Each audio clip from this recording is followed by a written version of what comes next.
Bienvenue dans cette nouvelle vidéo les amis. Nous allons voir aujourd'hui comment déterminer un estimateur par la méthode des moments pour le paramètre alpha d'une loi exponentielle. Je vais vous montrer étape par étape comment le faire. Je vous rappelle que j'ai déjà réalisé une vidéo portant sur la détermination d'un estimateur par la méthode du maximum de vraisemblance pour le même paramètre alpha d'une loi exponentielle. Pour les gens qui n'ont pas regardé la vidéo, je vais mettre le lien en description de cette vidéo. Ou bien, vous partez au niveau de la chaîne YouTube Start Today, vous allez cliquer sur vidéo. En cliquant sur vidéo, vous allez descendre, vous allez voir que la vidéo se trouve là-bas. La vidéo, c'est ça. C'est estimateur par la méthode du maximum de vraisemblance pour le paramètre alpha de la loi exponentielle. Vous allez d'ailleurs découvrir que j'ai réalisé d'autres vidéos intéressantes autour de la thématique et bien sûr d'autres vidéos intéressantes qui sont toujours autour des statistiques. Nous allons considérer une variable aléatoire x qui suit la loi exponentielle du paramètre alpha. Et nous allons considérer un échantillon de taille n. Et cet échantillon, je vais l'appeler x avec une barre en dessous. C'est x1, x2, ainsi de suite, jusqu'à xn. Pour pouvoir déterminer un estimateur par la méthode des moments pour le paramètre alpha, vous avez besoin seulement de connaître deux choses importantes, deux notions importantes. La première notion, c'est moment théorique.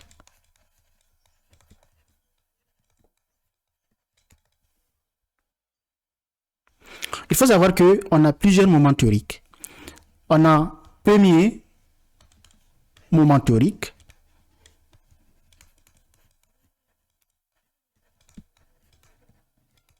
que je vais noter M1, petit M1. C'est quoi? C'est tout simplement l'espérance mathématique de la variable aléatoire x. C'est tout simplement l'espérance mathématique de la variable aléatoire x. On a deuxième moment théorique,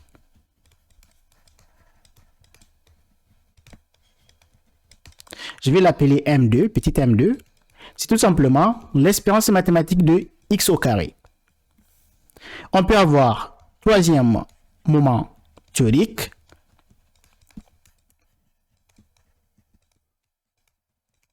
je vais l'appeler M3. C'est l'espérance mathématique tout simplement de x au cube. Ceci dit, on peut continuer jusqu'à kème moment théorique.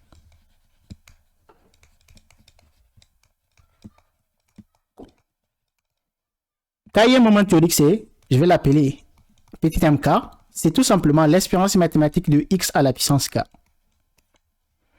Ça, c'est la première notion. Deuxième notion, c'est la notion de moment empirique. Moment empirique.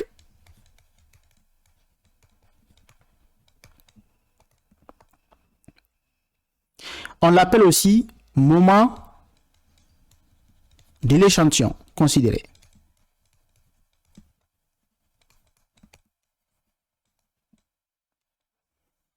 Moment empirique.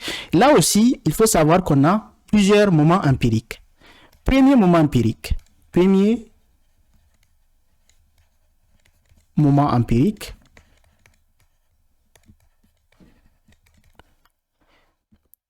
Je vais noter ça. M1 chapeau. Je vais l'appeler M1 chapeau. C'est quoi? C'est tout simplement somme pour i allant de 1 à n de xi divisé par n. C'est tout simplement la moyenne arithmétique. On a aussi deuxième moment empirique. Deuxième moment empirique. Je vais l'appeler petit m2 chapeau.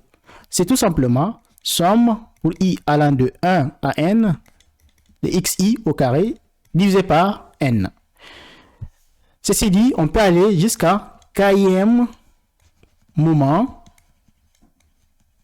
empirique. Et je vais l'appeler mk chapeau. C'est tout simplement somme pour i allant de 1 à n de xi à la puissance k divisé par n. La question que vous allez me poser, c'est comment déterminer alors l'estimateur par la méthode de moment pour le paramètre alpha. Maintenant, je vais vous parler du principe. Le principe, c'est quoi? Le principe pour le déterminer. Le principe consiste tout simplement à égaliser moment théorique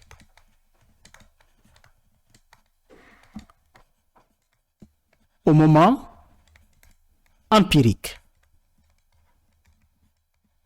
Il faut savoir que lorsque la distribution de la variable aléatoire dispose d'un seul paramètre, c'est-à-dire si la loi de x dispose seulement d'un seul paramètre, on va se focaliser seulement au premier moment, c'est-à-dire au moment théorique. Le premier moment théorique, M1, et le premier moment empirique, M1 chapeau. C'est-à-dire que nous allons nous baser seulement de cette égalité pour pouvoir déterminer l'estimateur par la méthode de moment pour le paramètre alpha.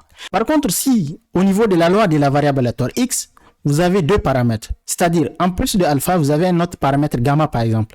Dans ce cas, vous allez également prendre l'égalité entre le moment théorique, le deuxième moment théorique et le deuxième moment empirique. On doit se baser sur les deux égalités pour pouvoir déterminer les estimateurs par la méthode des moments pour ces deux paramètres alpha et gamma. Comme dans notre cas, nous disposons seulement d'un seul paramètre. Par conséquent, nous allons nous focaliser seulement au niveau de la première égalité, c'est-à-dire l'égalité entre premier moment théorique et premier moment empirique. À l'aide de cette égalité, nous serons en mesure de déduire un estimateur par la méthode des moments pour le paramètre alpha. Je vous rappelle que M1, le moment théorique, premier moment théorique, je vous ai dit que c'est quoi? C'est l'espérance mathématique de x, tout à l'heure. Et on sait très bien que si une variable aléatoire x suit la loi exponentielle du paramètre alpha, son espérance mathématique c'est 1 sur alpha. J'ai réalisé déjà une vidéo où j'ai démontré pourquoi l'espérance mathématique c'est 1 sur alpha et pourquoi la variance de x c'est 1 sur alpha au carré. J'ai réalisé toute une vidéo sur ça. Je vais mettre le lien en description de la vidéo. Vous pouvez regarder déjà la vidéo pour voir étape par étape comment j'ai déterminé l'espérance mathématique de x et la variance de x dans le cas d'une variable qui suit la loi exponentielle de paramètre alpha. Premier moment théorique, c'est égal à l'espérance mathématique de x, c'est égal à 1 sur alpha. Maintenant, le moment empirique. Le moment empirique, M1 chapeau. Le premier moment empirique, M1 chapeau, je vous ai dit que c'est somme de xi pour i allant de 1 à n divisé par n, c'est-à-dire c'est la moyenne arithmétique. Le principe, c'est d'égaliser ces deux moments et à partir de cette égalité, je vais tirer alpha. M1, c'est égal à 1 sur alpha. J'égalise ça au moment empirique qui est égal à somme xi pour i allant de 1 à n divisé par n. À partir de cette égalité, je vais tirer alpha. En faisant la règle de 3, si je fais la règle de 3, qu'est-ce que je vais trouver? Je vais trouver 1 multiplié par n, qui va faire 1 multiplié par n, c'est égal à alpha fois somme xi pour i allant de 1 à n.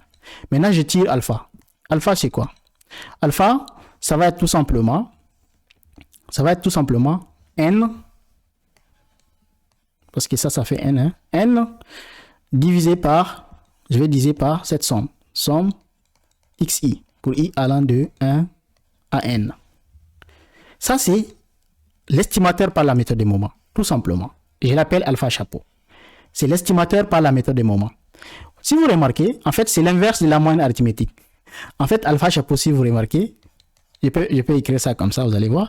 Je peux écrire ça, c'est 1 sur somme xi pour i allant de 1 à n divisé par n. Si vous remarquez, hein, c'est exactement la même chose. C'est tout simplement l'inverse de la moyenne arithmétique.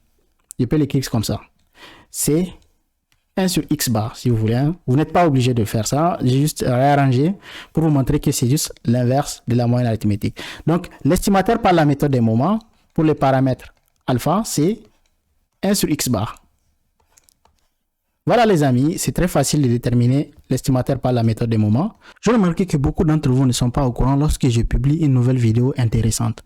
En fait, pour que vous puissiez être informé, la première chose que vous devez faire, c'est d'aller au niveau de la chaîne YouTube StatToday. Vous cliquez au niveau ici, vous cliquez ici sur abonne-toi. Vous allez vous abonner et vous allez activer la cloche de notification parce que c'est le seul moyen pour que vous puissiez être informé. Et après, vous cliquez sur l'icône Facebook, vous allez vous diriger directement sur la page Facebook où j'informe les gens dès que je publie une nouvelle vidéo. Si vous arrivez au niveau de la page Facebook, vous allez voir en fait c'est écrit StatToday. C'est le nom de ma page. On est nombreux là-bas et vous allez voir que j'informe les gens Je partage des choses intéressantes là-bas. Allez-y vous abonner sur la page Facebook. Comme ça, vous allez profiter au maximum de mes contenus que je partage chaque jour. Allez, on se retrouve très prochainement dans une nouvelle vidéo intéressante qui sera partagée ici sur cette chaîne YouTube Start Today.